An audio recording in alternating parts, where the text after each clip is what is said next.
সম্প্রতি সামনে এসেছে সুরিন্দর ফিল্মসের নতুন ধারাবাহিক ও মোর দরদিয়ার প্রোমো। যেমনটা আগেই বলা ছিল, এই ধারাবাহিকে প্রধান নায়ক নায়িকার ভূমিকায় দেখা যাবে রনিতা দাস এবং বিশ্বজিৎ ঘোষকে। ফাইনালি বেশ কয়েক বছর পর আবারও নতুন ধারাবাহিকে ফিরছে রনিতা দাস।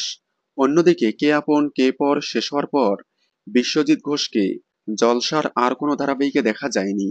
ফাইনালি তিনিও বেশ কয়েক বছর পর আবারও জলসার পর্দায় ফিরতে চলেছে। ধারাবাহিকটির প্রোমো চারিদিকে বেশ সাড়া ফেলেছে। এমনিতেই বেশ কয়েক বছর পর ফিরছে রনিতা দাস। তাছাড়াও ধারাবাহিকটির প্রোমো বেশ দুর্দান্ত লেগেছে। তবে আপনারা কি জানেন, এই ধারাবাহিকটি আসতে চলেছে একটি জনপ্রিয় ধারাবাহিকের আদলে। স্টার জলসার অন্যতম জনপ্রিয় ধারাবাহিক অনুরাগের ছোঁয়া, যেটি স্টার মা চ্যানেলের কার্তিকা দীপমের রিমেক ছিল। এবার ও মোর দরদিয়া আসছে কার্তিকা দীপম সিজন 2 এর রিমেক। মানে অনুরাগের ছোঁয়া কার্তিকা দীপমকে ফলো করেছিল, এবার ও মোর দরদিয়া ফলো করবে কার্তিকা দীপম সিজন 2 কে। তার মানে ও মোর দরদিয়া অনুরাগের ছোঁয়া সিজন 2 হতে চলেছে। আপনারা নতুন ধারাবাহিক ও মোর দরদিয়া দেখার জন্য কতটা এক্সাইটেড কমেন্টে জানাবেন।